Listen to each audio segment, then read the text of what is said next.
Before we begin, let me know in the comments where you're watching from and what time it is for you right now. This is not a casual discussion of monsters. This is an inquiry into entities that, by their very nature, should not possess fear. And yet, we ask, what do the outer gods dread? In Lovecraft's mythos, they are timeless, formless, vast beyond measure. But beneath their infinite indifference, beneath the howling stars and the dissonant music of the spheres, might there be something else? Not vulnerability in the human sense, but an existential reflex so alien we barely recognize it. The fear of containment, of awareness, of being perceived. Across the next 4 parts, we will investigate this question as scholars, not as believers, not as worshippers. We'll begin with Lovecraft's influences and the philosophical traditions that shaped these unspeakable entities. Then we'll move into their metaphysical nature, asking if the very structure of consciousness might unnerve them. From there, we'll trace these ideas through specific stories and case studies, and finally, we'll confront their echoes in modern culture, psychology, and belief. Our approach is analytical, literary, and archaeological. We're not here to summon anything, but to understand why some knowledge was buried in the first place. And if the outer gods do fear something, then merely listening, perhaps, is already a step too far. To understand what the outer gods might fear, if they fear at all, we must begin not with the beings themselves, but with the man who shaped their mythos. Howard Phillips, Lovecraft, born in 1890 in Providence, Rhode Island, was not merely writing horror stories. He was articulating a metaphysical worldview. In letters that span over 1 million words, Lovecraft consistently presented himself as a strict materialist, deeply influenced by Enlightenment rationalism and late 19th century scientific pessimism. He believed the universe was cold, purposeless, and mechanistic, an outlook shaped by Darwinian evolution, cosmic astronomy, and the writings of philosophers like Arthur Schopenhauer and Bertrand Russell. But Lovecraft was not content to write essays. He fictionalized this worldview, embedding his nihilism in entities that dwarfed theology itself. The outer gods emerge from this philosophical crucible. They were not crafted as villains or plot devices, but as expressions of indifferent cosmic law. Azathoth, the blind idiot god at the center of chaos, is not evil. He is entropy incarnate. Yog-Sothoth is not an antagonist. It is time itself, collapsed into total simultaneity. And yet, despite their immensity, Lovecraft crafted them with distance. They rarely act. They do not speak. They do not choose. Instead, they drift, observe, or lie dreaming. This narrative positioning was not an oversight. It was intentional. Lovecraft's monsters are most terrifying when they do nothing. Their inertia becomes their power. But it also raises a question he never fully resolved. Are they motionless because they are indifferent, or because they are restrained? Consider this carefully. Lovecraft repeatedly used metaphors of blindness, sleep, and silence to describe these beings. Azathoth blasphemes and bubbles at the center of all infinity, but remains unaware.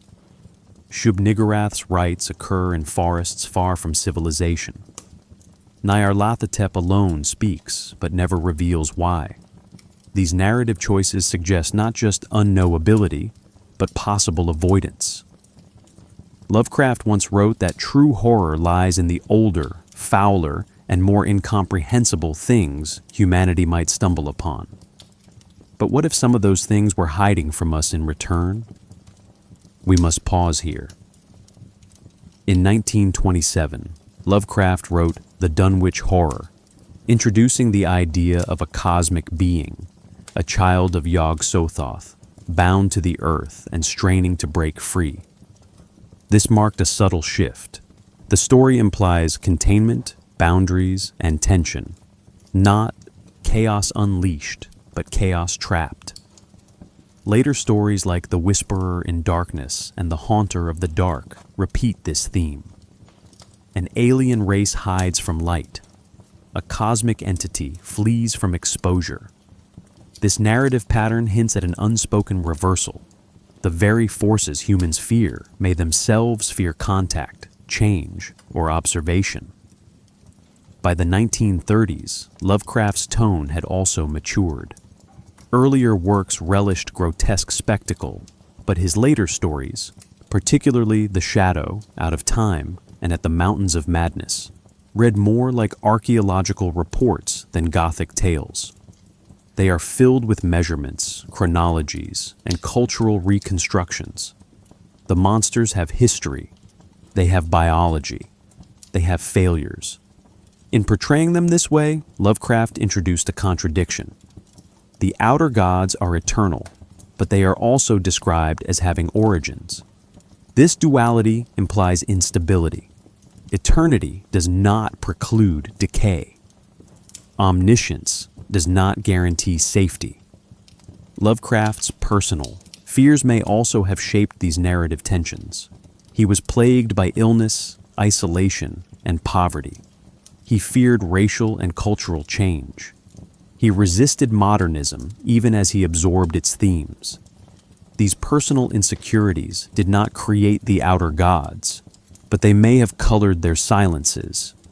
In projecting cosmic dread, Lovecraft was also projecting human anxiety about agency, identity, and legacy. If we read between the lines, we find entities that do not scream, but withdraw, not out of pity, but possibly to preserve themselves from something even they cannot name. The implications are disturbing. If the outer gods fear anything, it may not be powerlessness, but pattern. They are chaos, and order threatens their nature. To observe is to define.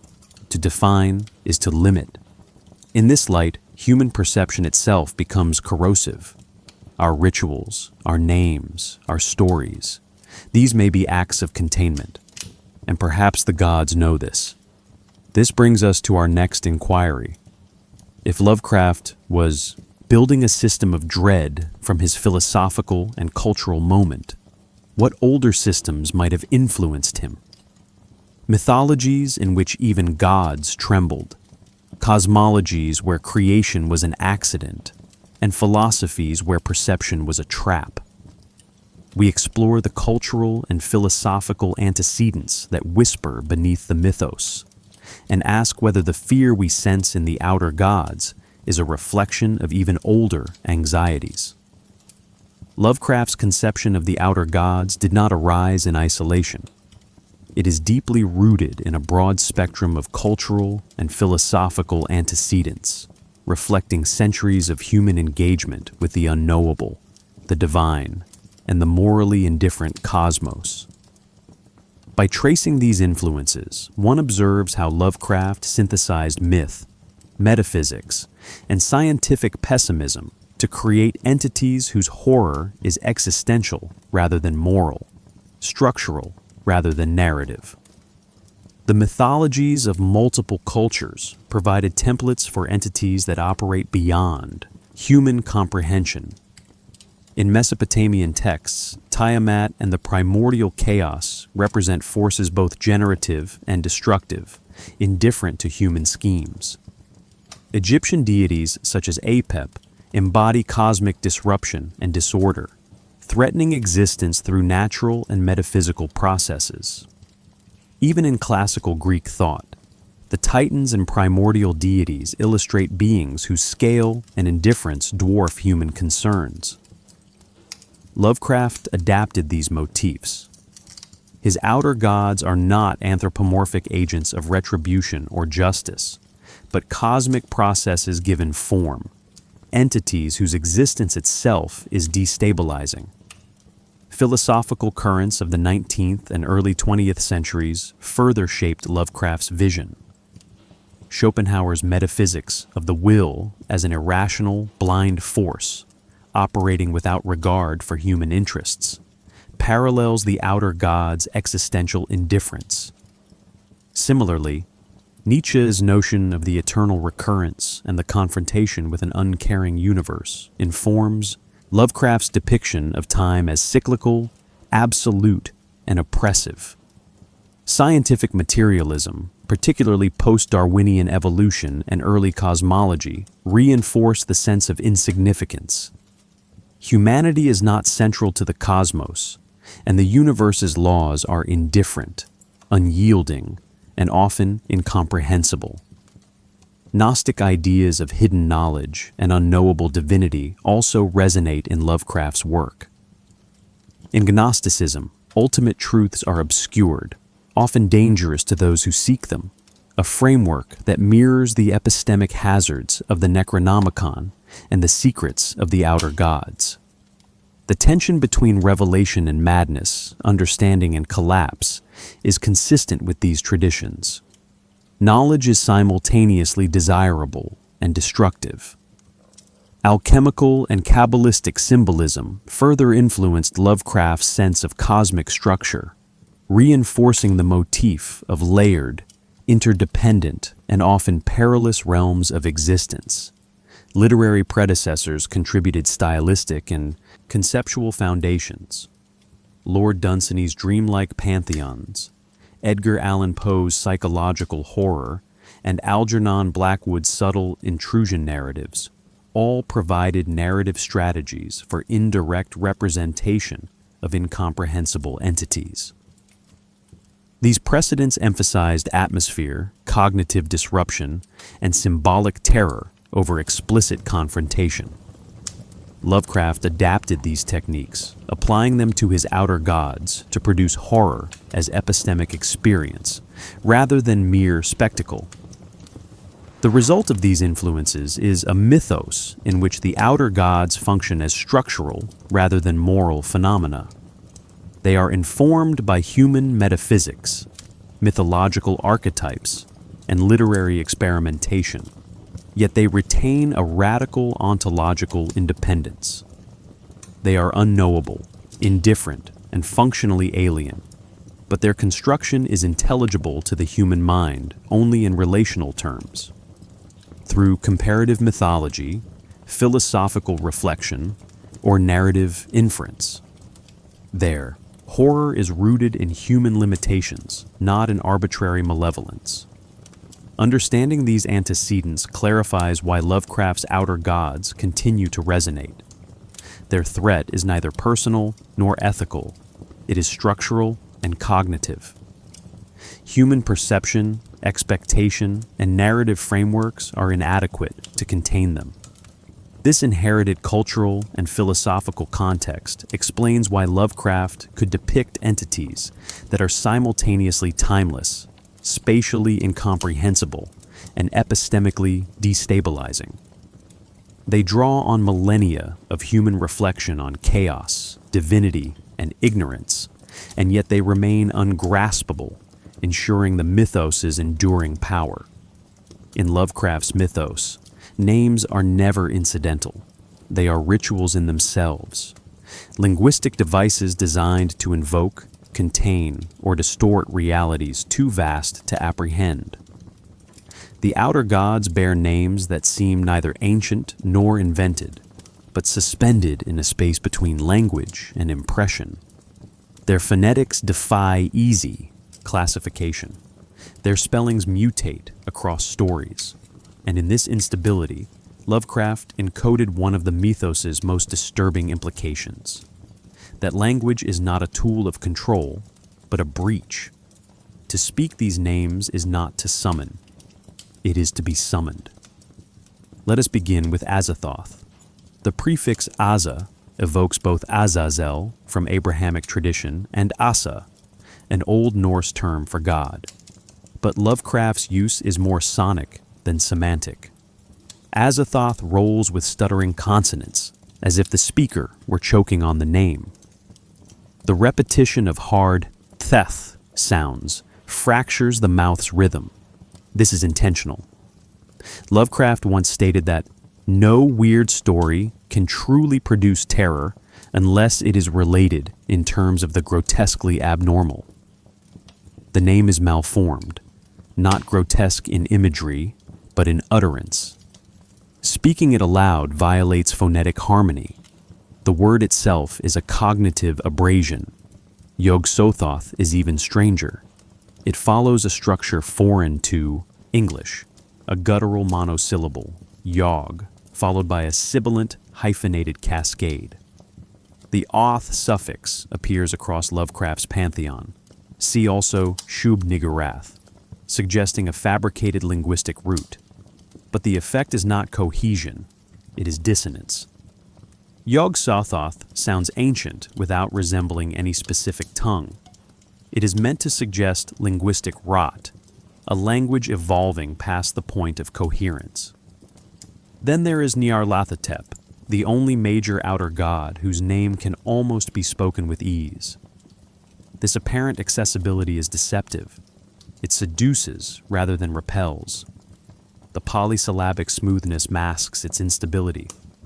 The name shifts spelling across stories. Nyarlathotep, Nyarlathotep, Nyarlathotep, never anchored, always slithering. Scholars have noted its resemblance to Egyptian suffixes and phonemes, linking it vaguely to real-world ancient languages. This ambiguity is not a flaw, it is the point. Lovecraft crafts a name that sounds real enough to pass but never stable enough to define. It is a symbol of linguistic infiltration. Lovecraft's invented terms, Shub-Niggurath, Arillier, Necronomicon, Cthulhu, do not follow any consistent phonetic system, yet they feel like part of a shared vocabulary. Why? Because they exploit the listener's expectation of language to unsettle rather than to communicate. They mimic structure while denying meaning. In semiotic terms, Lovecraft's names detach the signifier from the signified. They suggest that the act of naming is not clarification, but transgression. When a human names an outer god, they perform an act of epistemic violence, forcing the unknowable into the shape of a word. But in Lovecraft's universe, this imposition backfires. The name does not tame the god. The name wounds the speaker. This inversion echoes occult traditions where names hold power. Kabbalistic names of God, the unspeakable name in Gnostic texts, the true name motif in countless myths. But Lovecraft reverses the morale. In his mythos, names are not pathways to understanding. They are symbolic viruses. They infect perception. The more one says the name, the less one understands the self. Across the mythos, Lovecraft often uses triadic structure in naming. Azathoth, Yog-Sothoth, Nyarlathotep.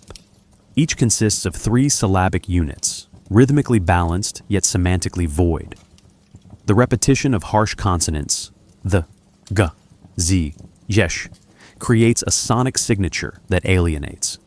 It is no accident that these sounds often appear in dreams.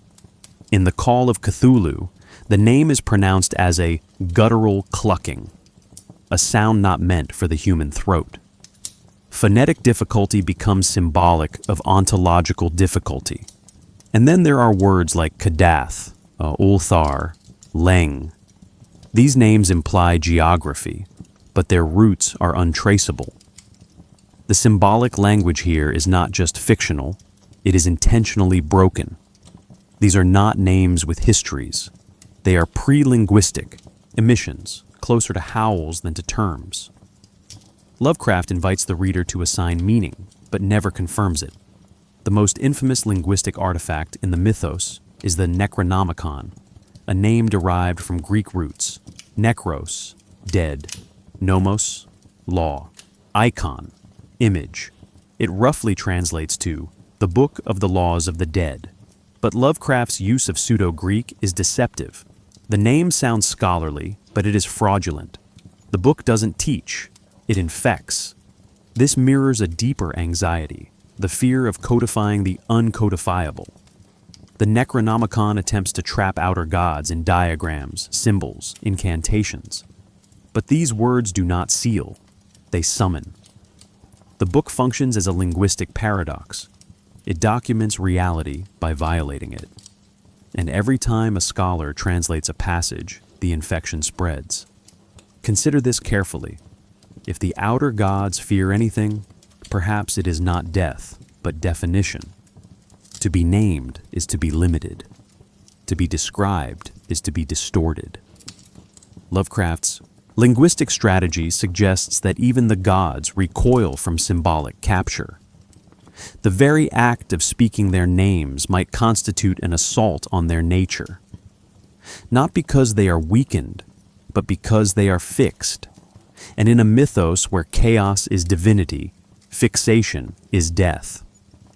We will explore how Lovecraft used these unstable names not only to disturb, but to build a coherent system of myth, one that feels older than any single story.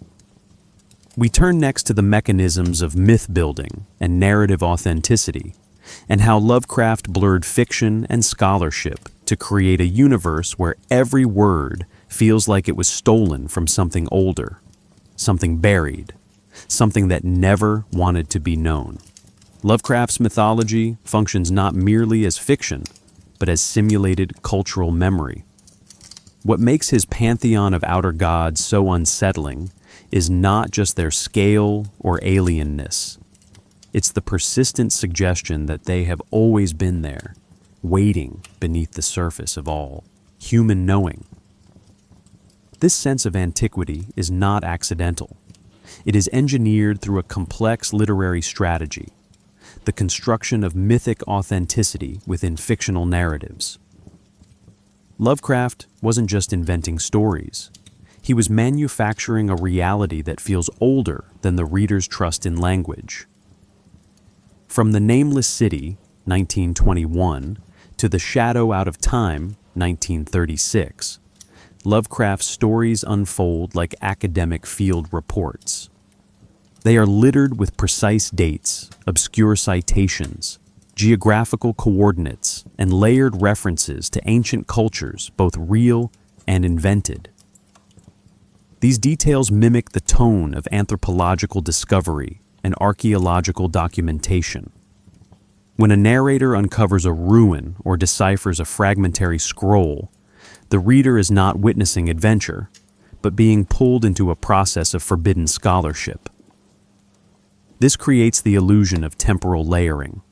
The narrative feels like the surface of something far deeper, beneath which lie untranslated texts, extinct civilizations, and unknowable forces. Lovecraft rarely dramatizes the gods themselves. Instead, he dramatizes the reconstruction of belief. And crucially, these reconstructions always imply incompleteness, as if even the story itself fears full disclosure. No element is more central to Lovecraft's myth-building than his use of invented grimoires.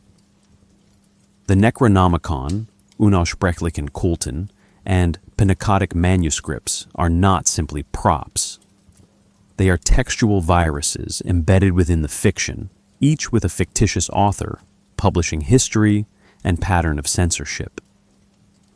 These invented books appear across stories, creating an internal bibliographic web that mimics real scholarly ecosystems.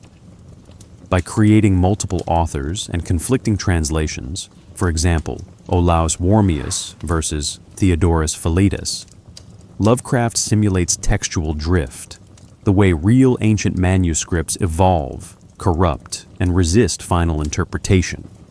The result is uncanny, a fictional object that behaves with non-fictional complexity.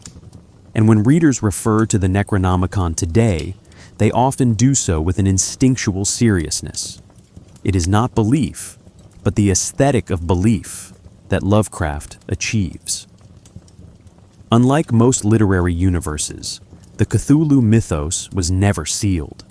Lovecraft encouraged correspondence with other writers, August Derleth, Clark Ashton Smith, Robert E. Howard, and often integrated their inventions into his own stories. This produced a mythic decentralization. No single text is authoritative. Instead, the mythos accumulates through variation, contradiction, and accretion. This reflects real-world religious and mythological systems, where deities change names, functions, and symbols across cultures. For example, Nyarlathotep appears as a crawling chaos, a pharaoh, and a black wind across different texts. These shifts do not confuse, they authenticate. They suggest a belief system so ancient and multifaceted that no single narrative could ever contain it. The mythos thrives on deliberate incompleteness. Many of Lovecraft's protagonists are not adventurers, but researchers. Their journeys are acts of decoding, archival work, translation, cross-referencing. The narrative becomes a ritual of inquiry. Each layer of revelation mimics the stages of initiation: fragment to suspicion, to pursuit, to encounter, to collapse. These structures mirror mystery cult initiation rituals and esoteric traditions, in which full knowledge is not revealed but assembled piecemeal through transgression. In the Dunwich Horror, the rituals performed to summon Yog-Sothoth are not explained. They are felt. The words are garbled. The meaning is lost. But the effect is real. The reader is not given clarity, only proximity to power. This strategy allows Lovecraft to suggest that the narrative itself is dangerous. Reading becomes an act of summoning. Knowledge is not redemptive. It is corruptive. The story does not protect the reader from the mythos. It includes them within it. Lovecraft's prose frequently mimics academic and scientific tone. He uses footnote-style attributions, long Latin phrases, and references to obscure real-world sources. Blavatsky, Fraser, Murray, interwoven with fictional ones. This creates a blurring effect. The reader begins to distrust their own ability to separate fact from invention. This is not simply world-building. It is a rhetorical tactic to condition the reader to accept fiction as cultural residue. Lovecraft doesn't ask us to believe in the outer gods. He asks us to believe that someone else once did, and that this belief left behind artifacts. That plausibility, distant belief refracted through narrative, is far more powerful than direct invocation. If the outer gods fear anything, it may not be human action, but human narration. The act of telling their stories, of translating their symbols, of naming them across time, this might constitute an ontological breach. In Lovecraft's world, to mythologize is to infect reality with possibility, and possibility destabilizes. The gods retreat, not because they are defeated, but because myth makes them legible, and legibility is threat. We shift from foundations to philosophy. Having examined how Lovecraft constructed his mythos, we now turn to what it means. We begin by exploring the core philosophical concepts: insignificance, entropy, dream reality, that define the mythos's metaphysical framework. These are not just ideas imposed on the gods. They may be the forces the gods themselves cannot escape. The philosophical scaffolding of Lovecraft's Outer Gods is not built on morality, cosmology, or even theology. It is built on collapse of meaning, perception, temporality, and agency. To understand the mythos is not to reveal hidden laws, but to encounter the absence of any. The core concepts underlying Lovecraft's universe, insignificance, entropy, and dream reality, form not a system, but a vacuum that systems cannot survive within. These ideas are not merely human fears. They may be the very forces from which the outer gods themselves recoil. Lovecraft's most quoted assertion is from a letter dated November 22nd, 1915. The oldest and strongest emotion of mankind is fear, and the oldest and strongest kind of fear is fear of the unknown. But the unknown in Lovecraft is not filled with threat. It is filled with indifference. The universe does not hate us. It does not notice us. In stories like The Call of Cthulhu, we are reminded that humans are an atom in the pitiless void. This is not simply a shift in literary tone.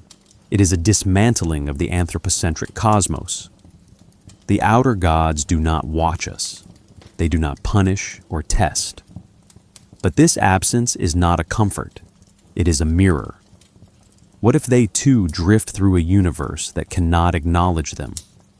If humans fear being meaningless to the gods, perhaps the gods dread being meaningless to the void that surrounds them. Consider Yog-Sothoth, who is coterminous with all time and space. He perceives everything, and yet is unreachable. To see all is not to be seen. To exist outside time is also to exist outside context. Insignificance, in this frame, is not a human problem. It is a cosmic property, and one the gods themselves may not escape. In thermodynamic terms, entropy is the measure of disorder in a system. In Lovecraft's fiction, entropy is not just a scientific principle, it is a metaphysical contagion. Civilizations rise and fall without meaning. Languages degrade into sound. Beings of immense power slumber not by choice, but by consequence. The great race of Yith in the shadow, out of time, flees the end of their species not through technology, but through consciousness transfer. Even intelligence cannot outpace dissolution. The outer gods, often described in states of slumber, silence, or dreaming, embody this principle at scale. Azathoth, the nuclear chaos, is kept asleep at the center of everything. Why? Perhaps because awareness introduces instability.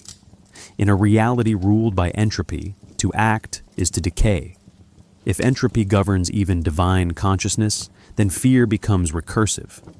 The gods do not maintain stasis. They retreat into it. Action, engagement, causality.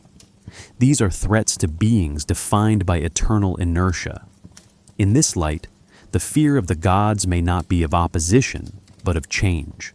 Lovecraft often blurred the boundary between dream and reality, not as metaphor, but as ontology.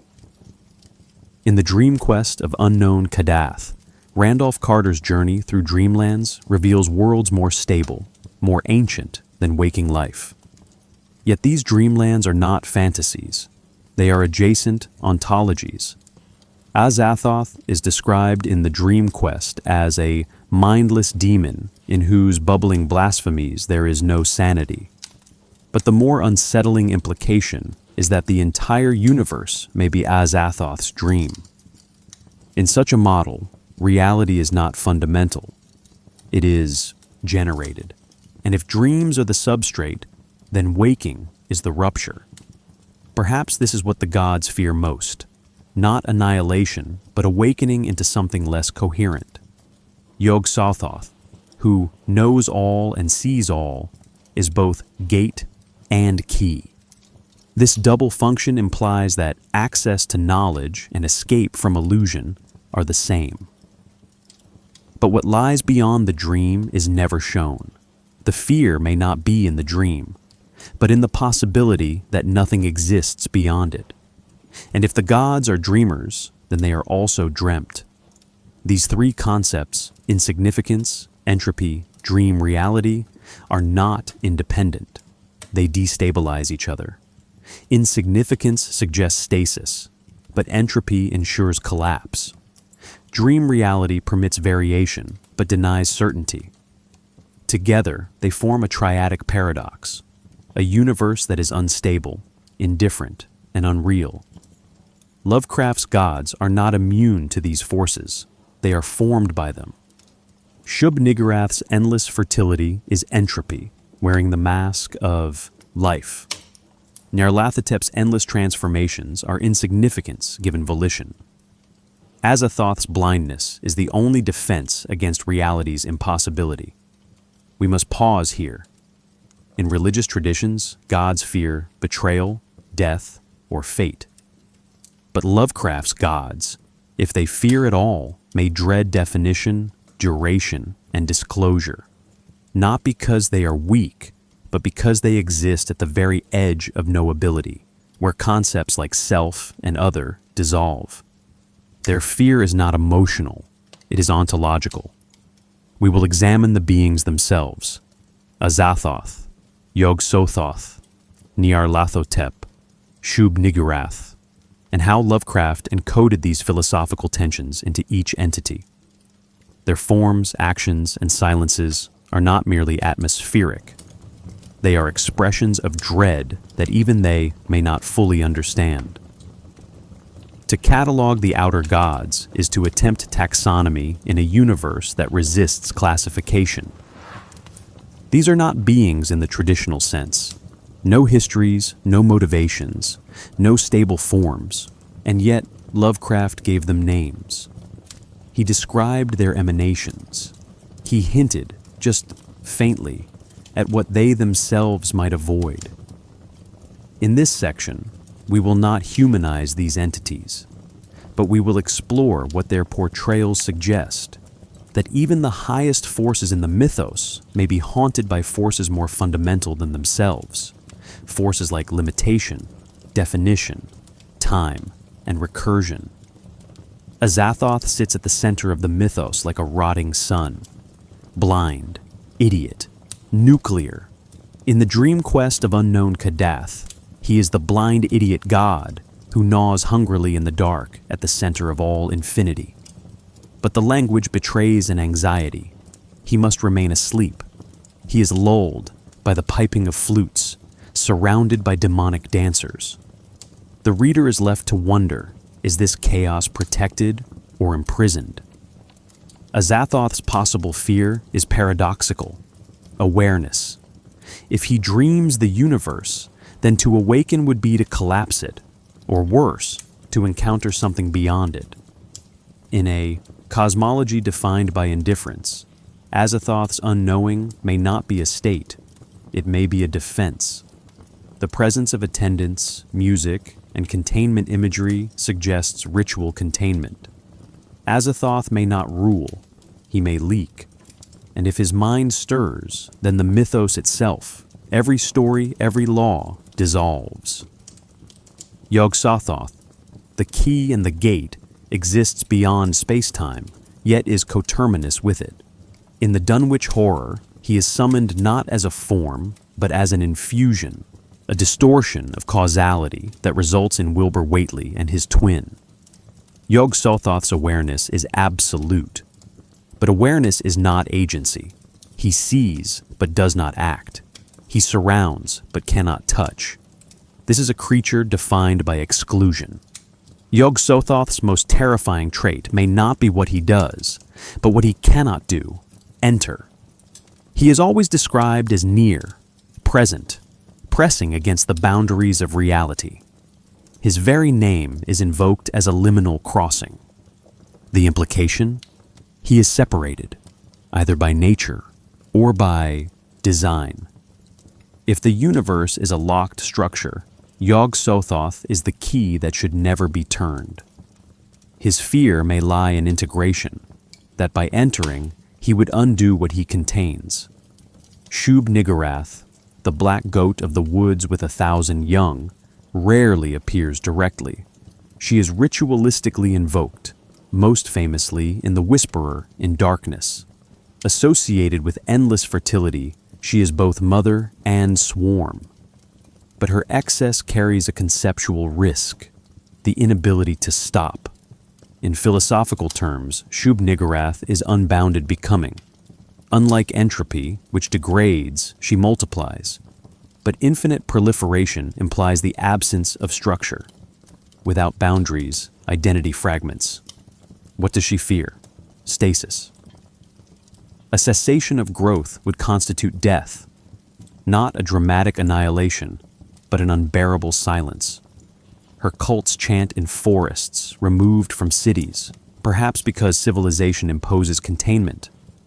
Perhaps she avoids contact with order, because order halts the swarm.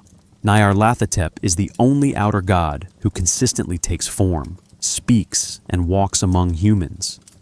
Described as the Crawling Chaos, he appears in dozens of guises: an Egyptian pharaoh, a scientist, a tall man with burning eyes. Unlike the others, Nyarlathotep is legible, he is knowable, and that is precisely what makes him suspect. His actions suggest volition. He deceives, manipulates, performs, but he never reveals why. His fear may be the most human of all: isolation. Every god in the mythos is silent, except Nyarlathotep. Every god is hidden, except Nyarlathotep. He requires a witness. If humans vanish, if perception ceases, does he dissolve? Is he a performance for a doomed audience, one that must not stop clapping? His horror may be the horror of feedback, to exist only as reflection, never as substance. Other figures orbit the outer gods. Nodens, who appears in the Dream Quest, seems to resist or contain the darker forces. Hypnos, the god of sleep, operates like a gatekeeper of dreams. These are not equals, but they suggest that the outer gods are not alone. And in the Dreamlands, thresholds are everywhere: gates, keys, towers, seals. These are not narrative conveniences. They are containment architectures. Reality is not seamless. It is structured against intrusion. The gods hover at the edges. This architecture implies resistance, and resistance implies vulnerability. The myths suggest a universe trying not just to survive, but to remain coherent under pressure from forces that unwrite logic itself. The gods, then, are not omnipotent. They are interdicted. Azathoth, Yog-Sothoth, and Shub-Niggurath form a conceptual triad: chaos, knowledge, creation. Nyarlathotep serves as messenger, interpreter, distortion, interface. But the triad is unstable. Chaos dissolves knowledge. Knowledge refracts creation. Creation overflows into chaos. These beings do not form a pantheon. They form a loop, and loops can collapse. If these gods fear, they do so, not because something can kill them, but because something might interrupt the loop. In many of Lovecraft's stories, there is an effort to reboot, to reset, to seal. This implies fragility. The mythos repeats the image of great forces held back by weak gates. Perhaps the gates are weak because the gods do not dare break them. We move from the gods to the human mind. How do people react when they glimpse these entities? What does madness protect us from, and what does it reveal? We will examine how interaction with the mythos is framed not as experience, but as epistemic collapse, a breakdown that may mirror the gods' own boundaries trembling under observation. The mythos of the outer gods is not accessed through direct contact, but through collapse, specifically the collapse of epistemic stability. In Lovecraft's universe, madness is not a malfunction of the mind. It is the mind's defensive recoil from contact with realities it was never meant to process. Human interaction with the outer gods rarely results in dialogue, conflict, or exchange. Instead, it produces rupture, a sudden, irreversible shift in the subject's relationship to reality. This interaction is not neutral. It transforms. It contaminates. And in certain portrayals, it may be precisely what the gods themselves attempt to avoid. In most religious cosmologies, divine revelation elevates the individual. Prophets emerge with insight, vision, or clarity. Lovecraft's mythos reverses this. Contact does not illuminate, it shatters. In The Call of Cthulhu, Inspector Legrasse uncovers rituals invoking an entity whose awakening would end sanity itself. In the dreams in the witch house, a mathematics student deciphers a pattern so precise it opens a door to an entity that should not be accessible. In both cases, the encounter does not kill, it alters. The mind survives, but its framework does not. Madness here is not psychological disorder. It is ontological rejection. The human mind, confronted with certain truths, simply refuses to continue in the same shape. It reroutes, distorts, loops. It finds shelter in delusion, not out of weakness, but out of necessity. This reframing implies that madness is not only a consequence of contact, it may be a buffer. Perhaps the mind bends not because it is fragile, but because it is shielding itself from something that could destroy more than identity. It could destroy continuity. Lovecraft repeatedly suggests that the world as we perceive it is not the world as it is.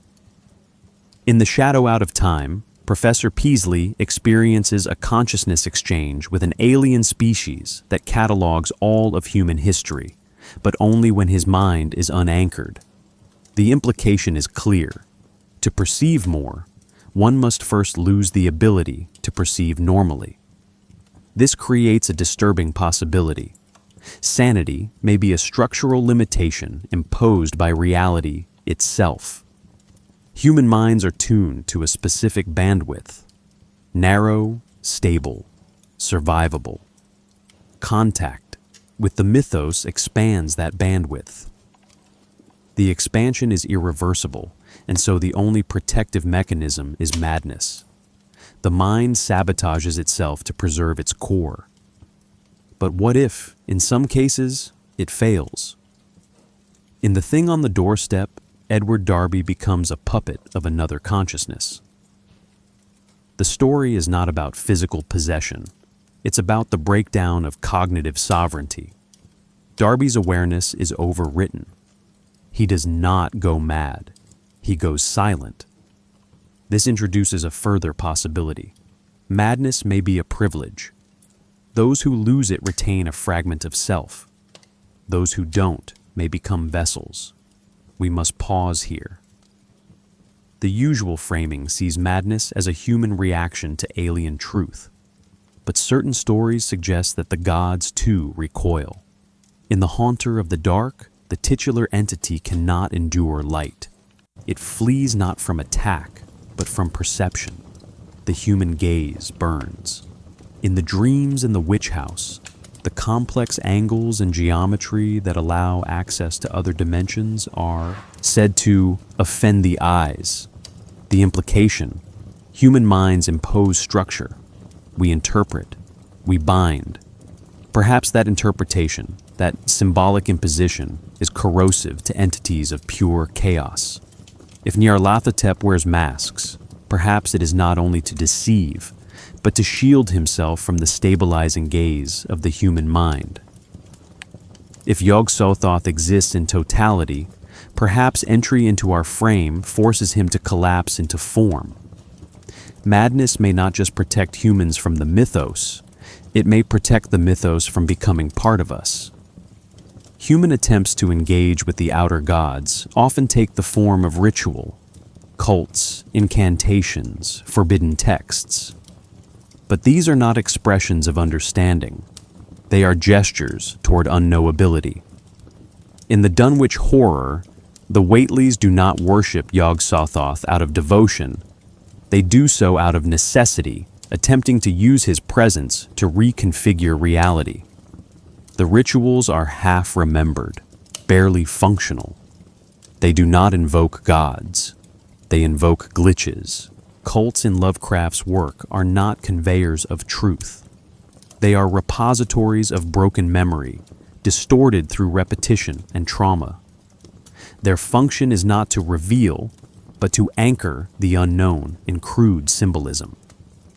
But this anchoring, in turn, invites the dangerous question: does the symbolic trap the gods? Is madness what happens when humans succeed at pinning down something that resists form? Lovecraft's mythos implies that the mind is not a passive receiver of terror, but an active participant in it. In The Whisperer in Darkness, the narrator reflects, "It is not good for me to see what I have seen." This echoes across the mythos. Vision is sin. Knowledge is trespass. But this is not a warning to avoid learning. It is a warning that learning reshapes the learner. And if the gods fear anything, perhaps it is that reshaping.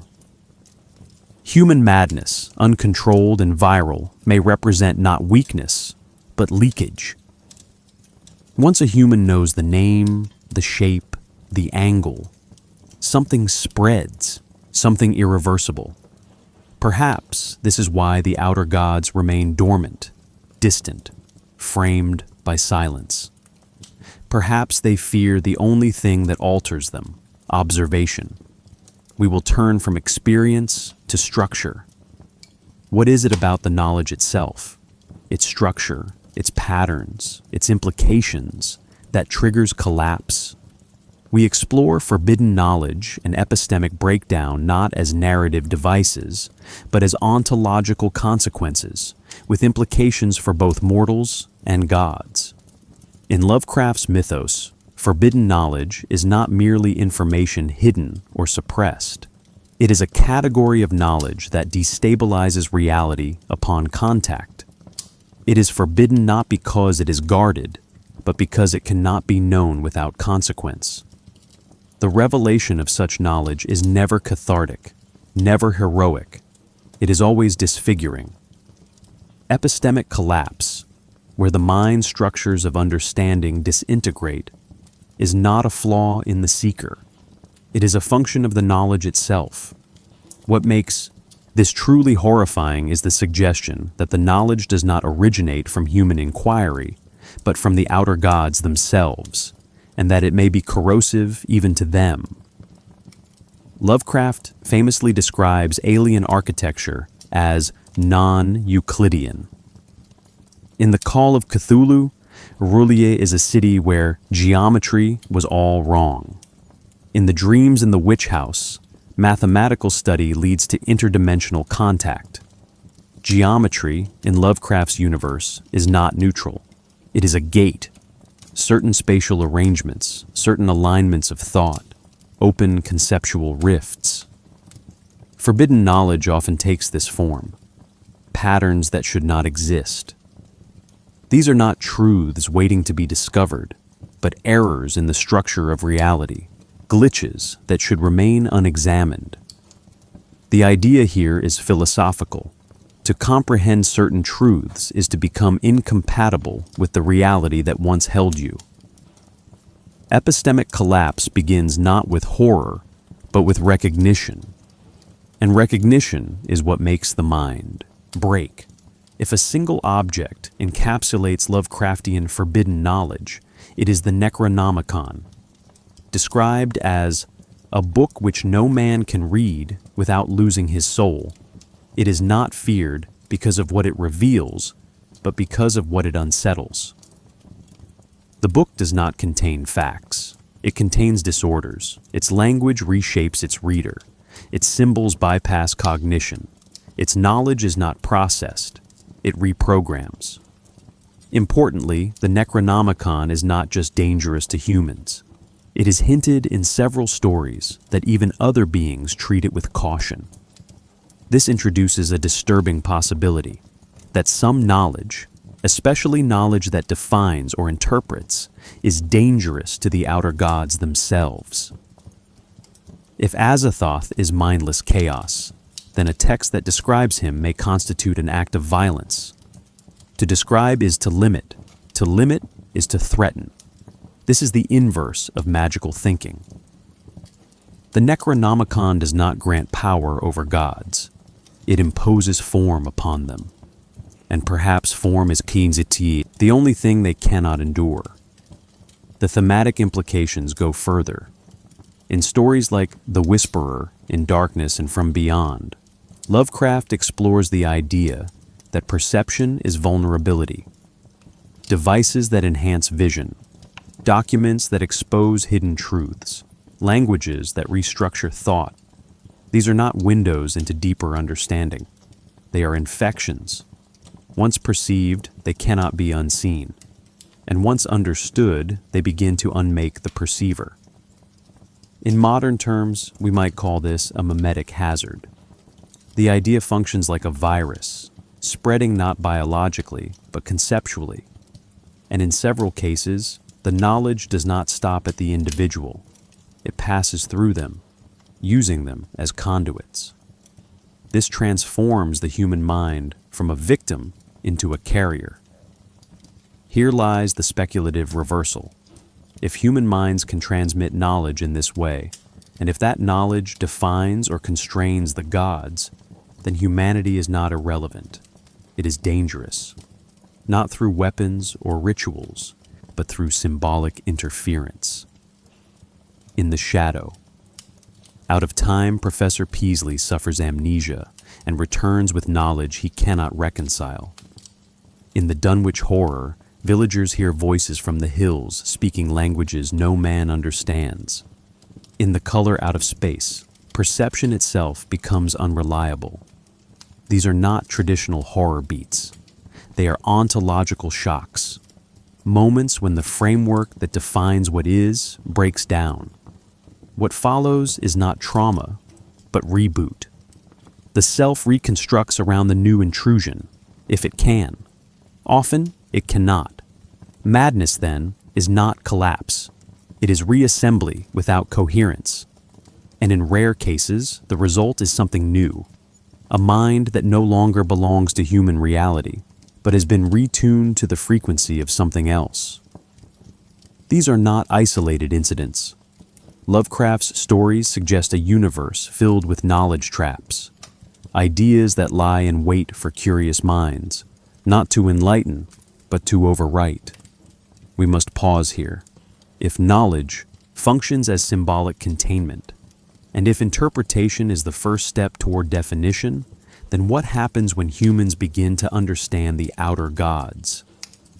In The Haunter of the Dark, the creature is repelled by light, not merely physical, but symbolic. Light reveals, revelation defines, the god flees. This motif repeats across the mythos. Entities remain hidden, unnamed, uninvoked. They do not act unless summoned, and they are never described in complete terms. Perhaps, then, the greatest fear of the outer gods is not that we will oppose them, but that we will understand them. Not because understanding gives us control, but because it gives them boundaries. The epistemic collapse we suffer may reflect a deeper instability. Perhaps our knowledge does not kill the gods, but forces them to become real. And reality, for a being of infinite potential, is the ultimate trap. How have these themes, insignificance, entropy, perception collapse, been dramatized across Lovecraft's stories? We begin our literary excavation by tracing the earliest appearances of the mythos and mapping the internal intertextual webs that suggest the outer gods may have been watching and retreating since the very beginning. The outer gods did not arrive fully formed.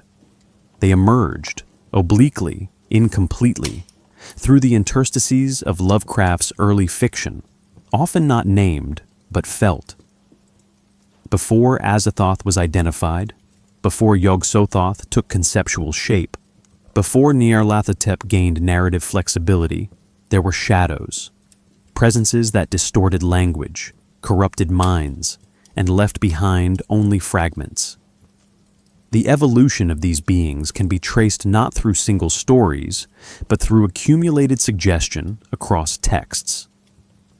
It is not the characters who build the mythos, it is the echoes between them. In The Nameless City, often cited as Lovecraft's first mythos story, we encounter a subterranean ruin predating human civilization. The protagonist reflects, "It was of this place that Abdul al-Hazred, the mad poet, dreamed on the night before he sang his unexplained couplet. That is not dead, which can eternal lie. and with strange aeons, even death may die. Though no outer god is named, the Necronomicon is invoked, and with it the aura of forbidden knowledge. The entity worshipped in the city, never seen, only sensed, prefigures Cthulhu, but also hints at a deeper force. The story's architecture, with its inverted chronology, non-human builders, and memory-triggering structures, becomes a prototype for later encounters with the divine unknowable. The city itself functions as a mnemonic breach, a space designed not for revelation, but for provocation.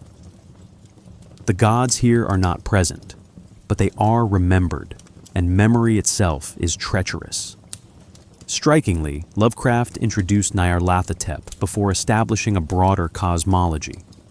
In the prose poem Nyarlathotep, the titular figure is a traveler, a scientist, a magician, a man whose arrival causes technology to malfunction and dreams to break. He shows people strange machines. He does not threaten, he demonstrates, and yet cities crumble. The closing lines, "And it was then that Nyarlathotep came out of Egypt. Who he was, none could tell, but he was of the old native blood and looked like a pharaoh." Link him to history, to inheritance, to return. Unlike later portrayals of distant, unfeeling deities, Nyarlathotep is present, speaking, performing. He is also the only god who acts directly. If Azathoth is the blind nucleus, Nyarlathotep is the radiation. His first appearance sets the tone for what he becomes, not the destroyer, but the narrative interface between human minds and the mythos. This early depiction foreshadows a disturbing possibility that some gods require no summoning, no ritual, no weakness. They come when it is time. Though often remembered for its gothic setting and madness arc, The Rats in the Walls introduces something more, insidious, a generational contamination.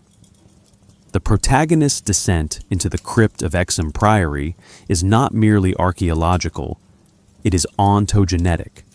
He does not discover a horror, he remembers it. The moment of collapse arrives when he begins babbling in ancient tongues. "Curse you, Thornton, I'll teach you to faint at what my family do. Magna Mater, Magna Mater." The invocation of the Great Mother suggests Shub-Niggurath before she is formally named. The god is not present, yet her symbolic residue stains the ancestral bloodline. This establishes an important narrative function. The outer gods need not appear.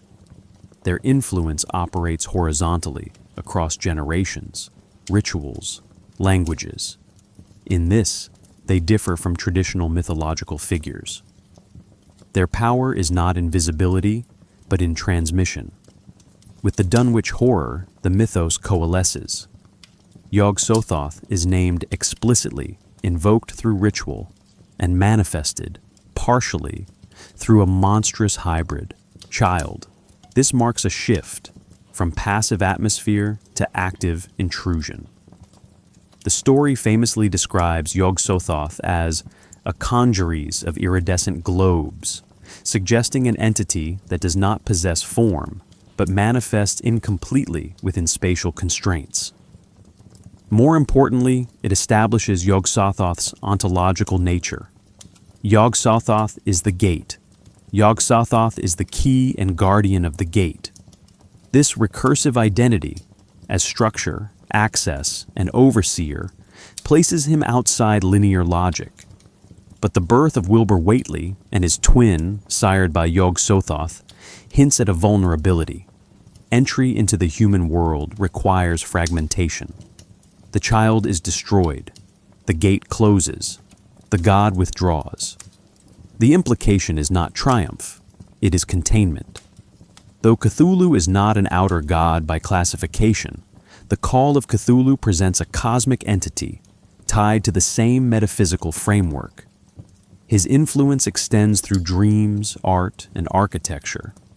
His awakening causes temporary madness and global unrest. Here, Lovecraft perfects his documentary layering technique. Police reports, sailor testimonies, cult fragments. The knowledge of the being is not centralized, it is distributed. This narrative choice reflects a philosophical one. The god does not act, the world reacts. The human mind is not a witness, it is a conduit, and the outer gods may fear what humans can transmit back. Notably, the story closes with a plea. May heaven grant that the eager inquisitive may not learn more. The warning is not about Cthulhu, it is about what lies behind him. These early stories build lateral connections. The Necronomicon appears in the Nameless City, the Dunwich Horror, and the Call of Cthulhu, each time carrying more mythic mass. Place names recur: Arkham, Miskatonic, Kingsport, forming a geographic continuity. Characters reference each other obliquely. Concepts, ritual, madness, forgotten civilizations, repeat in new configurations. The result is a network of texts that feels discovered, not written. This is Lovecraft's great sleight of hand, creating a mythos that implies it always existed and that the author merely found pieces of it. The gods emerge from this network not as individuals, but as frequencies, each story a brief point of contact on an ongoing transmission. We will deepen our focus through case studies. Beginning with The Whisperer in Darkness, we will analyze how Lovecraft uses structure, language, and thematic drift to portray not the presence of gods, but their strategic absence, and what that absence reveals about the cosmic fear that may echo in both directions.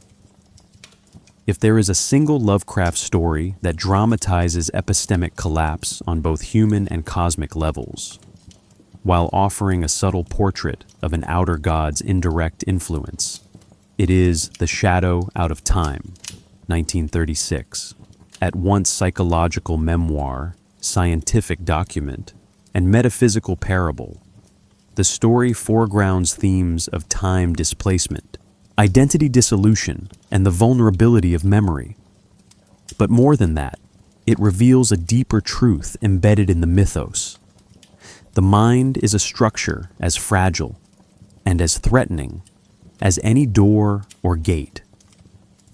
At the center of The Shadow, Out of Time, is Professor Nathaniel Wingate Peaslee, a Miskatonic academic who, after a sudden psychological collapse in 1908, loses control of his body for 5 years. His consciousness is displaced, replaced by something other. Later, through dreams and archaeological discovery, he learns the truth. His mind was exchanged with that of a member of the great race of Yith, a species capable of sending their intellects across time and space to inhabit other beings. This premise is not simply science fiction. It enacts a Lovecraftian principle. What we consider self is unguarded territory.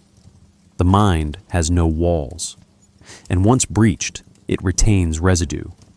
The Yith do not conquer, they overwrite. And the return of Peaslee's memories, fragmented, chronological, dreamlike, mirrors the process of reconstructing forbidden knowledge. He is not cured, he is reformatted. The story operates through dual timelines: Peaslee's conscious academic life and his fragmentary recall of time spent in the Yithian city. This split narrative mirrors the central fear that the self is not unitary, but divided across temporal axes. Peaslee's journal entries, dreams, and eventual expedition to the Australian desert all suggest a world where thought and flesh are decoupled. He writes, "I am now wholly convinced that a greater part, perhaps the whole, of my experience during the years 1908 to 1913 was a dream or hallucination of the most hideous vividness and reality." But Lovecraft never confirms or denies this. Instead, he forces the reader to inhabit the liminal space between memory and revelation. The architecture of the story itself begins to collapse. As Peasley's archaeological expedition uncovers ruins identical to those in his dreams, we realize knowledge, once glimpsed, manifests. The mind is not only a receiver, it is a channel. The great race of Yith are often misunderstood as antagonists, but Lovecraft portrays them as archivists, creatures terrified of extinction. Their time jumping is not conquest, it is evacuation. Their vast libraries, carefully preserved knowledge, and obsessive recording of every sentient species point not to domination, but to desperation. They do not seek to destroy humanity. They use it as lifeboat, and this leads to a crucial philosophical reversal. Unlike the Outer Gods, the Yithians fear entropy, death, and forgetting. They are cosmic archivists, not creators. In this way, they function as a distorted mirror of Yog-Sothoth, a being who is all of time and space, while the Yithians merely navigate it. If Yog-Sothoth represents the absolute boundary of temporal perception, the Yithians are those fleeing from the consequences of that perception. Peasley's temporary possession by a Yithian intellect is framed not as demonic, but as accidental exposure. And yet, the trauma is the same. Once touched, the mind is never stable again. The true horror is not what the Yithians do, but what their existence implies. One of Lovecraft's most effective techniques in The Shadow Out of Time is the way he portrays knowledge as delayed detonation. Peasley is not harmed by his possession. He continues teaching, raises a family, lives quietly. But the memories return, the dreams intensify. He feels drawn to specific landscapes. And when he uncovers the ruins and finds his own name written in the alien archives, the knowledge collapses him. The final paragraphs are not scenes of violence, but of recognition. I tell you, I have planned everything. I shall never go back to the college, never return to my family. The fiend has taken me again. Here, Lovecraft reveals the ultimate shape of forbidden knowledge. It is not a weapon. It is not an entity. It is a loop. The mind cannot contain it. It returns. Though never appearing directly, Yog-Sothoth hovers behind this narrative. The collapse of linear time, the overlap of eras, the bleeding of consciousness across centuries. All of this is Yog-Sothothian in logic. While the entity is not named, the Yithians' method of travel reflects the idea of a universe where all time exists simultaneously and can be violated. Moreover, the story indirectly reinforces the larger mythos. Miskatonic University, the Necronomicon, briefly referenced, and the tone of scientific dread all align this tale with the broader Lovecraftian network. But the real connection is structural. Like many mythos stories, The Shadow Out of Time presents knowledge as unstable, archives as traps, and memory as not merely personal, but cosmic.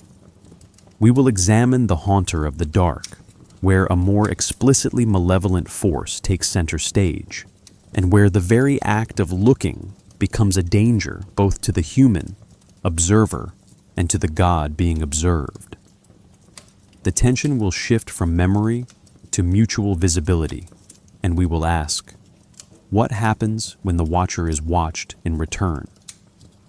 The Thing on the Doorstep, 1937, represents a critical evolution in Lovecraft's literary treatment of outer influence, consciousness transfer, and epistemic instability.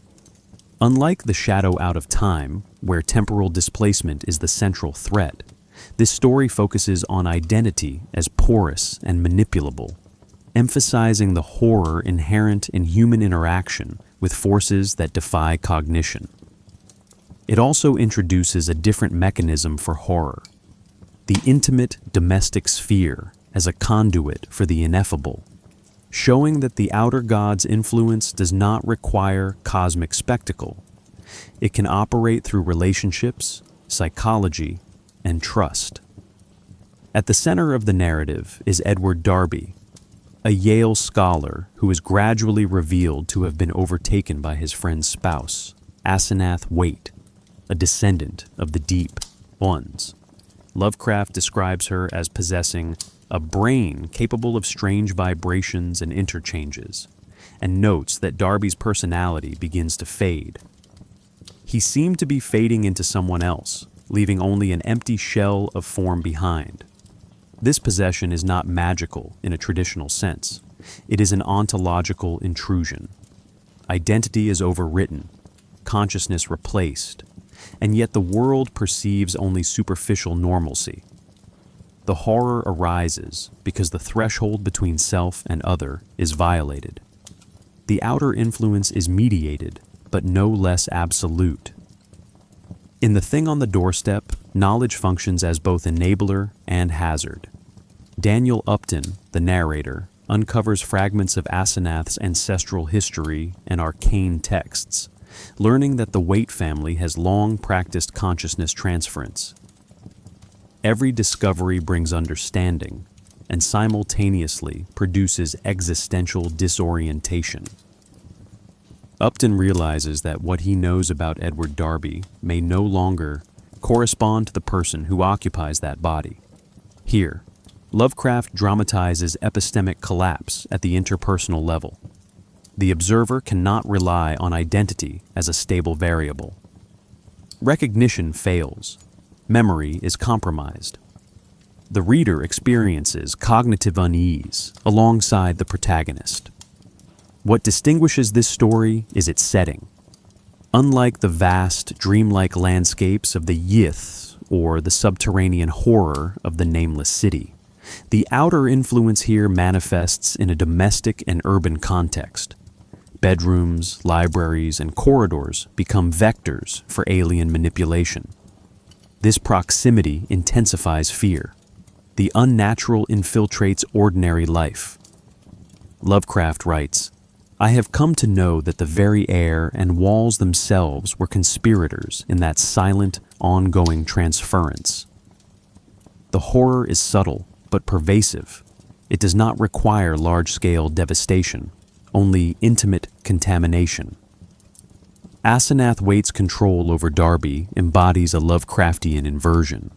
The human is the locus of the divine or alien intrusion, rather than an observer of distant events. In earlier stories, humans confront incomprehensible forces indirectly, through dreams, ruins, or texts. Here, the confrontation is embodied. Darby is not a witness. He is both vessel and victim. The story demonstrates that outer influence may operate through compliance, ignorance, and trust, using ordinary human relationships as vectors. The resulting horror is psychological, social, and metaphysical simultaneously. The Thing on the Doorstep resonates across the mythos. References to the Deep Ones link it to the shadow over Innsmouth, while nods to the Necronomicon and ancestral cults tie it to broader cosmic architecture. As in The Shadow Out of Time, knowledge is both revealing and destabilizing, but the emphasis shifts from temporal displacement to personhood as a medium. The outer forces act less as abstract cosmic laws and more as interactive presences, capable of shaping, overwriting, and infiltrating human life.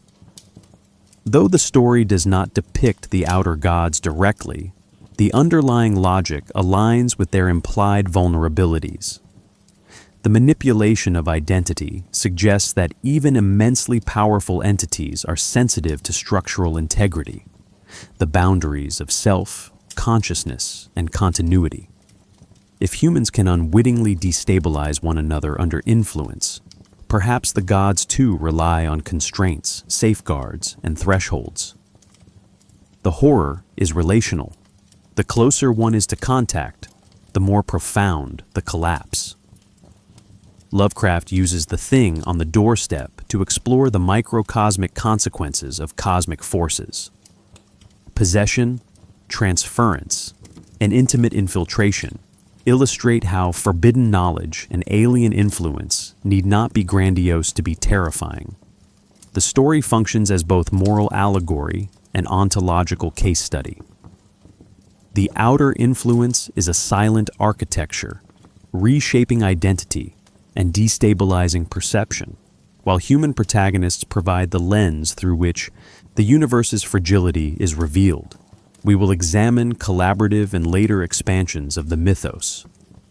From August Derleth's interpretive frameworks to modern authors, we will see how Lovecraft's narrative architecture was extended, reinterpreted, and sometimes codified, and how these expansions illuminate both the continuity and evolution of Outer God horror.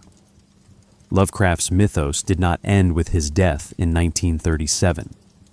His correspondents and later interpreters, most prominently August Derleth, transformed the fragmentary universe he left behind into a codified literary cosmos, while simultaneously reshaping its philosophical and narrative contours. These expansions reveal both the flexibility and the fragility of Lovecraftian horror. They attempt to systematize entities that were deliberately unclassifiable, and in doing so, illuminate the tension between structure and unknowability that defines the Outer Gods. Derleth, Lovecraft's literary executor and mythos collaborator, introduced a binary moral structure absent in the original corpus. He classified entities as good or evil, framing Cthulhu and the Great Old Ones as malevolent and Yog-Sothoth, or Nodens as potentially benevolent. While intended to clarify the mythos for new readers, this approach diverged sharply from Lovecraft's philosophy. In Lovecraft, the Outer Gods embody indifference, not morality. The universe is neither hostile nor protective. It is mechanistic and incomprehensible. Derleth's interventions, though influential, inadvertently illustrate the mythos's instability. Attempts to impose human logic onto cosmic entities can collapse the horror into familiarity, revealing the very limits of narrative containment. Beyond Derleth, other writers, Clark Ashton Smith, Robert E. Howard, Frank Belknap Long, expanded the mythos through correspondence and publication. Smith contributed dreamlike landscapes and alien architectures. Howard introduced barbaric civilizations and ritualistic cults. Long emphasized the archival and bibliographic dimensions of the mythos, including expansions on the Necronomicon and Pinacotic manuscripts. These contributions created a networked mythology where each story became a node, interconnected through texts, places, and recurring entities. The result was a shared literary ecosystem, resembling ancient myth in its organic growth. Contradictions persisted, inconsistencies thrived, and no single narrative could claim primacy. Contemporary authors, Caitlin R. Kiernan, Thomas Ligotti, and Ramsey Campbell, approach the Outer Gods less as narrative characters than as conceptual forces. Kiernan emphasizes the psychic resonance of alien influence, depicting human subjects as mediums rather than protagonists. Ligotti frames the mythos as existential horror, exploring the fragility of consciousness under the pressure of unknowable entities. Campbell often combines cosmic horror with urban realism, situating alien phenomena in familiar, everyday contexts to heighten the sense of invasion. These reinterpretations underscore a key point. The horror of the Outer Gods resides less in their physicality than in their epistemic and ontological implications. The mythos's collaborative evolution extends beyond literature. Role-playing games, graphic novels, and interactive media have formalized the Outer Gods, assigning statistics, abilities, and interaction mechanics. In Call of Cthulhu RPG, Chaosium, 1981, Yog-Sothoth is described with specific powers over time and space, while Azathoth is quantified as a universe-destroying force whose slumber must be maintained. These adaptations illustrate a narrative paradox. To play the mythos is to impose rules on the unrulable. Yet the very act of codification highlights Lovecraft's original intent. Humans cannot truly comprehend the outer gods. Rules provide only the illusion of mastery. Epistemic collapse remains latent. Collaborative and later expansions demonstrate that the mythos is resilient precisely because it is porous. Contradictions, reinterpretations, and new stories do not dilute its power. They reinforce the sense of unknowable totality. The outer gods are never fully captured. Each expansion adds nuance, suggesting new vectors of influence, new patterns of interaction, and new thresholds for human madness. Lovecraft's initial framework, fragmentary, ambivalent, and indifferent, remains intact, even as the mythos acquires historical depth and narrative scaffolding. Through these collaborative works, a subtle pattern emerges. The outer gods' perceived vulnerability is framed by human attempts at codification. By naming, cataloging, and narrativizing them, writers both illuminate and constrain them. Derleth's moral binaries, role-playing statistics, and textual expansions are themselves acts of symbolic containment, forcing entities that were never meant to be coherent into structures. This mirrors the stories, recurring motifs. To perceive the gods is to influence them. To define them is to press boundaries onto the unbounded. And to record them is to partially impose order on chaos. We'll examine the cultural and psychological afterlife of these outer gods. We will explore how myths, adaptations, subcultural adoption, and academic interpretations extend their influence, demonstrating that the terror of these entities persists far beyond the written page, infecting both culture and consciousness in ways Lovecraft could only foreshadow. The outer gods have long transcended Lovecraft's original texts, infiltrating cultural consciousness in ways that blur the boundary between fiction and perceived reality. While no empirical evidence of their existence exists, reports of sightings, cult practices, and urban legends demonstrate a persistent psychological and social resonance. These phenomena do not simply replicate Lovecraft's stories, they transform them, adapting his themes to human anxieties about knowledge, power, and perception. The enduring presence of such myths illustrates that the horror of the outer gods is not confined to literature. It circulates in folklore, media, and the collective imagination. From the 1970s onward, urban legends have incorporated elements reminiscent of outer god lore. Accounts of shadowy figures, inexplicable disappearances, and anomalous architecture are often framed as real encounters. The so-called Roulier phenomenon, for instance, appears in forums and social media threads as reports of inexplicable underwater anomalies, sometimes with photographic evidence presented ambiguously. These reports rarely claim direct contact with Cthulhu or Yog-Sothoth. Rather, they evoke the structural terror of incomprehensible forces. Scholars have noted that the enduring appeal lies in the intersection of plausibility and impossibility. The human mind is drawn to gaps in knowledge, to thresholds that are simultaneously alluring and threatening. Historical and modern cults often draw inspiration from the mythos, blending ritual, aesthetics, and textual references.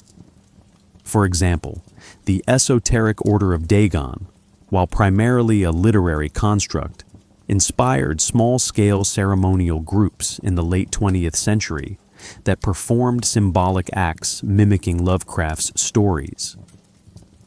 Participants do not claim literal communion with outer gods. Rather, their practices explore liminality and cognitive suspension, invoking the unsettling idea of forces beyond comprehension. Similarly, chaos magicians have incorporated mythos symbols and names into rituals designed to alter perception or expand consciousness. These acts reflect the mythos's core function: to create spaces where normal epistemic rules are suspended, even temporarily. In the digital age, hoaxes have amplified the mythos's reach. Videos, images, and online stories purporting to document alien cities or impossible geometries evoke Lovecraftian architecture, often without acknowledging the literary source. The backrooms phenomenon, a vast, liminal, endless space, is a modern analog to Arlier or the Dreamlands. The horror is spatial and cognitive rather than physical. These hoaxes demonstrate how the mythos persists because it taps into universal fears: the uncertainty of perception, the instability of memory, and the vulnerability of human cognition. Even when revealed as fabricated, these narratives continue to circulate, suggesting that the fear is embedded in the structure of storytelling and perception, not in factual accuracy. The fascination with sightings and mythic contamination reflects deep human concerns. Reports of strange visions, altered consciousness, or inexplicable events echo the psychological mechanisms Lovecraft explored in his fiction. The outer gods function as mirrors for existential dread, fear of insignificance, of knowledge that cannot be integrated, of boundaries that cannot contain reality. These myths endure because they externalize inner anxieties, giving them form without resolving them. The human mind seeks patterns, but Lovecraftian forces resist integration. Sightings and hoaxes reproduce that tension, allowing participants or witnesses to engage with unknowable structures safely through narrative, imagination, or ritualized performance. Interestingly, the themes of incomprehensible forces, forbidden knowledge, and cognitive collapse appear in non-Western folklore as well. Japanese yokai, Australian Aboriginal spirits, and Polynesian ancestral deities often occupy liminal spaces, act beyond human comprehension, and require indirect engagement. The outer gods can be viewed as a modern mythological analog, a transposition of universal themes into a literary and subsequently cultural framework.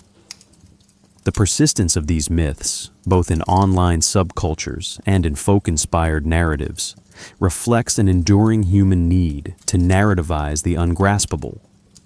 Hoaxes, sightings, and cult practices suggest that Lovecraft's outer gods are not confined to texts. They exist in the interplay between perception and interpretation. Reports are rarely consistent, but they share structural similarities: thresholds, forbidden knowledge, and the disorienting experience of encountering something beyond comprehension. The mythos's cultural afterlife relies not on truth claims, but on psychological plausibility. Humans can internalize these patterns and experience their implications, even without physical proof. The fear generated is therefore epistemic and relational. It arises from the tension between what is known, what is inferred, and what cannot be integrated. Ultimately, the continued fascination with outer god myths, hoaxes, and sightings illustrates a broader pattern. Humans are drawn to forces they cannot fully grasp. The mythos persists because it exploits the gap between cognition and reality, between narrative and perception. By leaving ambiguity intact, these modern cultural practices extend the original horror. They do not answer the question of existence. They emphasize its irreducibility. The outer gods, whether literary, symbolic, or psychological, endure as mirrors of human limitation, reminders that some patterns of thought, awareness, or perception are inherently destabilizing, and that even in their absence, their shadows linger. The influence of Lovecraft's Outer Gods extends far beyond literature, permeating modern media in ways that both preserve and reinterpret their unsettling qualities. Adaptations in film, interactive entertainment, and music often translate the ineffable into sensory experience, emphasizing the psychological, structural, and ontological aspects of the mythos. These works do not simply depict monsters, they dramatize the conceptual and epistemic tension inherent in encountering entities that are beyond comprehension, preserving the horror while introducing new modalities for engagement. Film. Adaptations often foreground human perception as the primary locus of horror, consistent with Lovecraft's emphasis on epistemic vulnerability. In The Mist, 2007, unseen creatures manifest through distortion, shadow, and the reactions of humans trapped within a familiar space. The audience experiences terror indirectly, much as Lovecraft's protagonists apprehend the outer gods through ruins, texts, or dreams.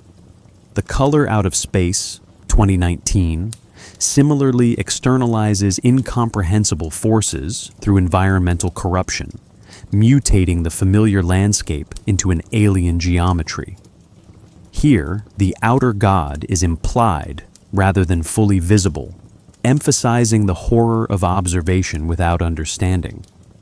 These films use cinematic techniques, unreliable framing, obscured vision, and soundscapes to translate Lovecraft's epistemic principles into the medium of perception, demonstrating that the god's influence is felt more than seen. Games provide a unique platform for outer god horror, as they require participants to actively navigate uncertainty. The Call of Cthulhu tabletop RPG, Chaosium, 1981, formalizes Lovecraftian principles. Players' sanity, perception, and knowledge are measurable yet fragile resources. Encounters with entities such as Yog-Sothoth or Nyarlathotep are less about combat than about information management, observation, and interpretation. Video games like Bloodborne, 2015, adopt similar strategies, blending narrative with spatial design to create environments that evoke cosmic indifference. The gods are rarely directly confronted. They manifest as architecture, aberrant creatures, and distortions of scale. In these experiences, the player becomes both witness and participant, mirroring the mythos' recurring theme that human cognition cannot fully integrate outer god phenomena. Music, particularly ambient, drone, and industrial genres, has also translated outer god themes into auditory form. Artists such as Lustmord and Deathprod construct soundscapes that emphasize dissonance, low-frequency vibrations, and temporal irregularity. These compositions simulate the cognitive effects of encountering incomprehensible forces, unease, temporal disorientation, and perceptual strain. Unlike narrative media, music allows for continuous immersion, creating an effective analog to Lovecraft's suggestion that the outer gods operate through atmosphere, resonance, and indirect influence. In live performances, ritualistic or immersive installations may integrate these sounds with visual and environmental cues, emphasizing embodied perception over direct depiction. Across media, adaptations preserve several core Lovecraftian principles. First, the outer gods are rarely directly visualized.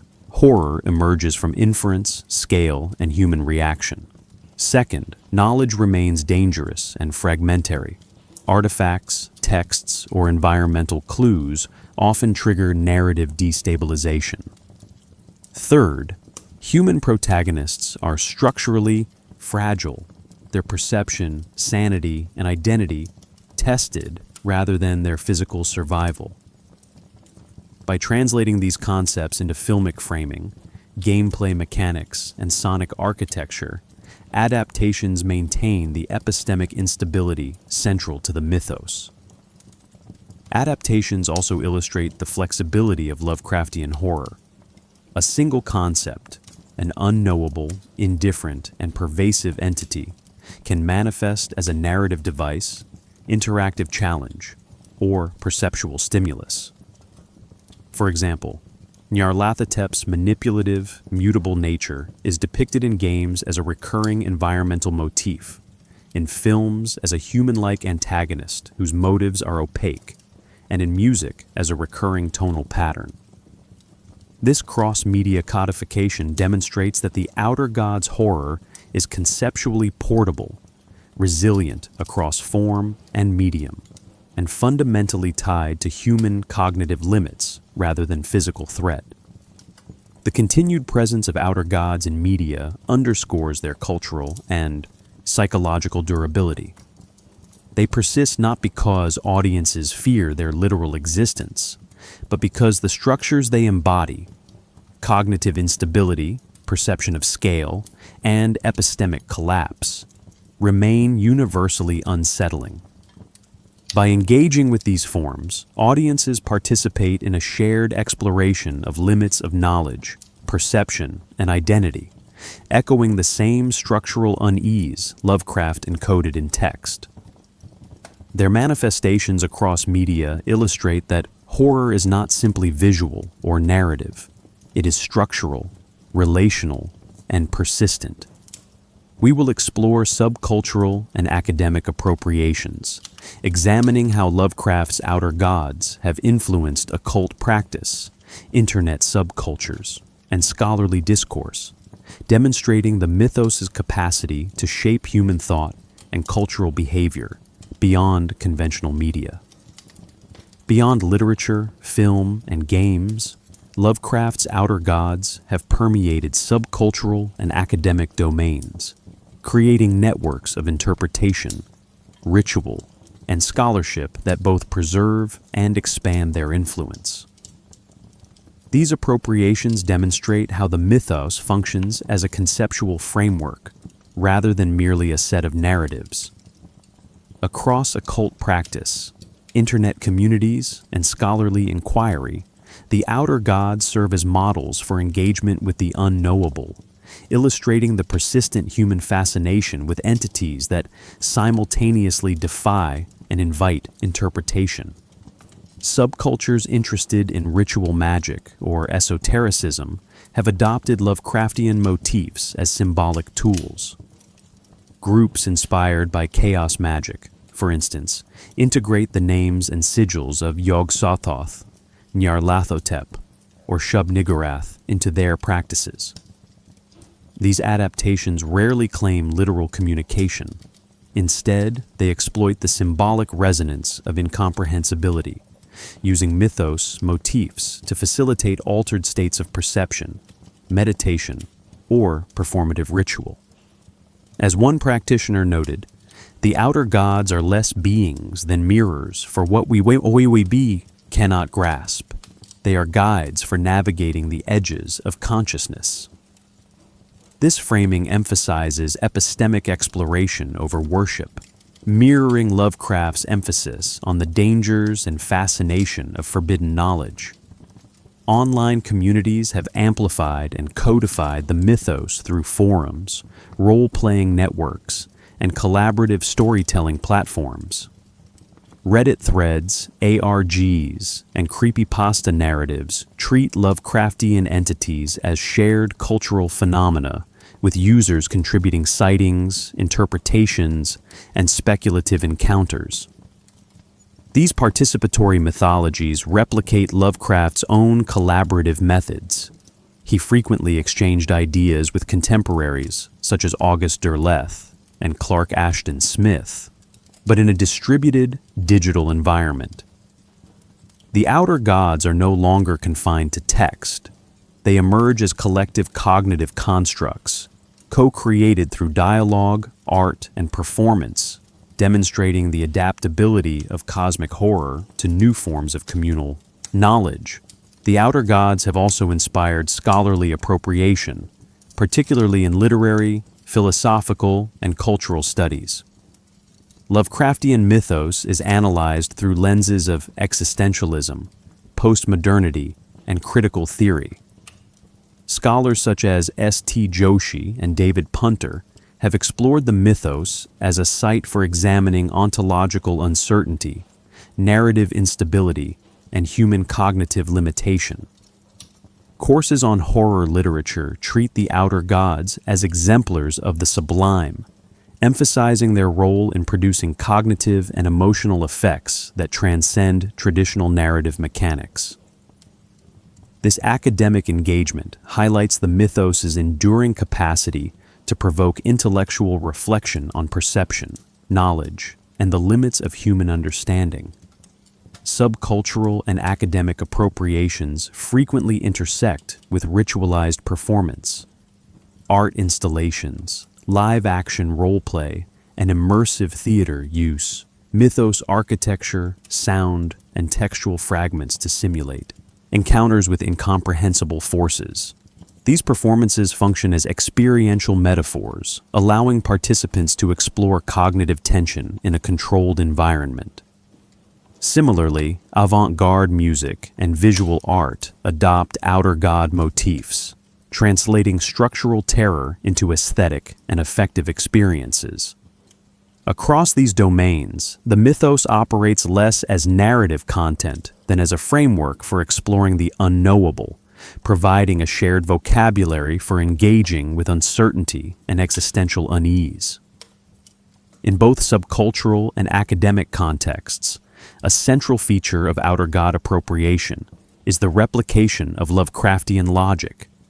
Entities are indifferent, incomprehensible, and structurally destabilizing. Whether through ritual, digital storytelling, or scholarly analysis, participants preserve the epistemic principles that make the mythos unsettling. They emphasize partial perception, narrative fragmentation, and human limitation, demonstrating that horror resides not in direct threat, but in the impossibility of comprehension. This consistency underscores the mythos' power as a cognitive and cultural system, rather than as a set of fictional events. These appropriations reveal the flexibility of Lovecraftian concepts. The Outer Gods operate as cultural touchstones, adaptable to diverse contexts, yet retaining their essential characteristics: unknowability, indifference, and epistemic disruption. The mythos persists because it is structurally generative, offering frameworks for artistic, cognitive, and social exploration. Participants and scholars alike engage with the Outer Gods not to resolve their mysteries, but to inhabit the space of uncertainty, reflecting both human curiosity and the inherent instability of perception. We will examine the enduring psychological and philosophical implications of the Outer Gods.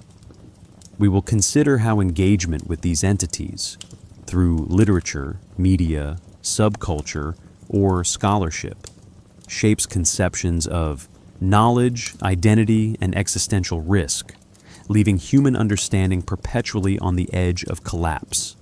The Outer Gods persist in culture not because they are real, nor because they are directly knowable, but because they expose enduring human anxieties about perception, knowledge, and existence.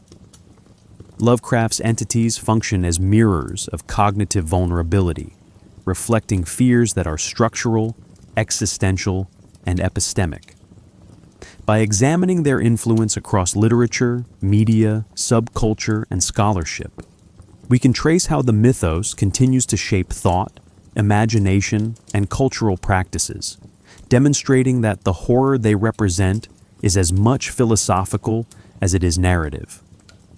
A central psychological function of Outer God mythos is to foreground human perceptual limitations. In stories like The Shadow Out of Time and The Thing on the Doorstep, protagonists experience memory displacement, identity erosion, or consciousness intrusion.